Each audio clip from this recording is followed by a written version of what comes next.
પછી ચોથી કડીમાં કે સખી ઈશક જાગ્યો રે જેના ઉરમાં સખી પોત જાગ્યો રે જેના ઉરમાં એને ભાણે ભોજન કેમ ભાવે રે એને પાણે ભોજન કે રે સખી સાંભળ સંદેશો સતલોકનો સખી સાંભળ સંદેશો સતલોકનો એટલે એને ઈ સુરતાને એવો ભાવ જાગી જાય ને એટલે એના ઉરની મલપા ઉભરા આવે આમ બરોબર પછી એને ભાણે ભોજન ના ભાવે ભાઈ ને ઈ મસ્તીમાં ની મોજમાં હોય એ બધું ભૂલી જાય એમ એવું એને લક્ષ લાગી જાય અને પછી એને આવી કોક આમ આવી ગંગાની વાત કરે ને હા એટલે અમે ગબ્ભાઈ પાસે બેઠા હતા ને હા તે મેં એને એવું કીધું કે ઈ કે આ વસ્તુ જે ડોળી વસ્તુ હોય એને હારી કરવી હોય કેમ થાય બરાબર મેં કીધું સને વેચી ગંગા હોય એનો ધોધ આવતો હોય ને ડોળો હાંડો મૂકી દે તો હાંડો અસલ થઈ જાય ચોખ્ખો સાચી વાત છે ઈ કે ઈ વાત નું આવે બેન પછી મેં કીધું આપડે પછી ગુરુ મહારાજે કીધેલું કે આઘું નહીં હાલવાનું એટલે મેં કીધું તો પછી મેં વાત જવા દીધી બરાબર પછી આપણને કીધેલું કે તમારે ક્યાંય કોઈને હમું જીત નહીં કરવાની એમ હા પણ હવે એને એટલી નથી પારખ કે ભાઈ આ ધોધ તો પડે જ પણ તમારામાં પારખ હોય તો ગંગા તો વહે જ છે હા બસ પારખ હોય તો તમને ખબર પડે હા એમ કઈ મોટર નો ધોધ નહીં સાચી વાત છે પછી મેં કીધું હવે ના ઈ મને કહેતો હોય કે તમને ઈ કહી દો હાલો કે આ માથામાં આ આપણે ગદ ચક્રમાં ટપક ક્યાંથી આવે બરાબર મેં કીધું હવે આપણે કઈ કેવું નથી પછી મેં વાત ફેરવી નાખી મેં કીધું હાસન આપણે નથી હાલવાનું આગળ કામ મને યાદ આવી ગયું હા પછી મેં કીધું મૂન થઈ જવાનું તમે કીધેલું ને કે આપણે ક્યાંય આપણા ધંધામાં ધ્યાન રાખવાની બીજાને હામું આવી સડાય નહીં કરે બરાબર છે હા પછી હું મૂન થઈ ગયું કાલ મને સાંભળી ગયું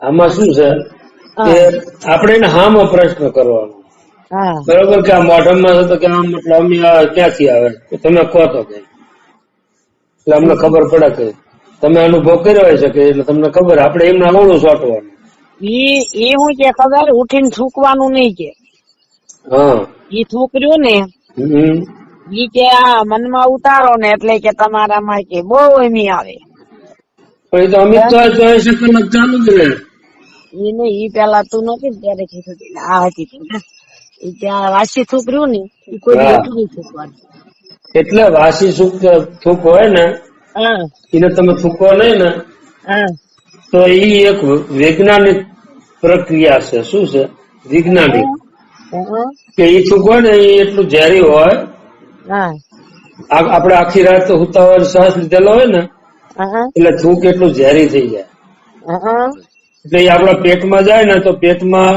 કોઈ જીવ જંતુ થયું હોય ને તો એનાથી પાછું નષ્ટ થઈ જાય હા એમાં બીજું કઈ ના હોય બાકી અમી તો આપણે 24 કલાક આપણા શરીરમાં ચાલુ જ હોય આપણે સુતા હોય તો ચાલુ હોય આપણે આખો દિવસ કામ કરતા હોય બોલતા હોય ખાતા હોય તો અમી ચાલુ જ હોય આપણે નથી લાળ કહેતા એના લાળ હા એટલે એને હું કીધું કે ગઢ ચક્રમાં ટપક ક્યાં છે હા એટલે ઈ આમાં શું ઘટ ચક્રમાં ટપક ઈ આપડે ઓલો અમદો છે ને કાકડા જેવું છે આમ લબડતું વચ્ચે આ પછી અહીંયાથી અમી આવે બે બાજુ સાઈડ માંથી મલપા અને એનાથી આપડે ખોરાક હોય ને ઈ ખોરાક હારે અમી જાય એટલે એનાથી એનું પાચન જલ્દી થાય બરાબર એવું હોય બરોબર એટલે સંતો એક વાણીમાં કીધું છે કે ખારા દરિયામાં કે મીઠી એક વીરડી બરોબર હવે ખારો દરિયો આપણે ઓલો જોવા જઈએ તો એ ખારો જ છે મોટો દરિયો જે પાણીનો છે એ બરોબર પણ એની મલપા છે તો મીઠું પાણી પાછું છે એમાંય છે હા એમાંય છે. હા, તો આપણે અહીંયા જોવાનું નથી, આપણે આપણામાં જોવાનું છે. હા બસ ઈ પાકું. હા, તો આપણે ખારો દરિયો ક્યાં છે આપણે જોડે? તો આ શરીર છે ને, શરીર હા ઈ ખાર જ છે. આખું ખારું છે કે નહીં? છે. તમે ગમે ત્યાં પરસેવો વળ્યો હોય તમે ચાખજો, તમને ખારો જ લાગશે. હા ખારા ઉહલાઈ ગયા. આ તો આ ખારો સમુદ્ર આખો ભેરો છે કે નહીં? ભર્યો છે. હવે એની મલપા કે મીઠી એક વીરડી. બરાબર છે. એટલે એ વીરડો ક્યાં છે? જે આપણો મુખ છે ને, મુખની મલપા જે લાળ આવે ને, અમી કહેવાય ને, અમી. હા, એટલે ઈ અમી આવે ને, ઈ મીઠો વીરડો છે. સમજણ પડી? બરાબર છે. હવે નકર આપણે પાણી પીએ તો મીઠું પીએ છીએ, બરોબર? તો પણ નીકળે છે બધી જગ્યાએ ખારું. હા શું છે? અને એક જ એવી જગ્યા છે કે અહીંયા મીઠું પાણી હોય છે. તો એ આપણા મુખની મલપા જે અમી આવે ને, ઈ બરાબર છે. એટલે ઈ અમી છે ને, એને શિવલિંગ ઉપર ટપકે છે ને, એવું કહેવાય. એમ સમજણ પડી? હા બસ ઈ વાત સાચી છે. હા, એ રીતે પાકું. એટલે આ બધું શું છે કે જ્ઞાન અને વિજ્ઞાન બધું ભેગું હોય. બરાબર છે. સંતોએ કીધું હોય ને, એમાં બે વસ્તુ હોય. બરાબર છે. પણ એનાથી આપણે કઈ બહુ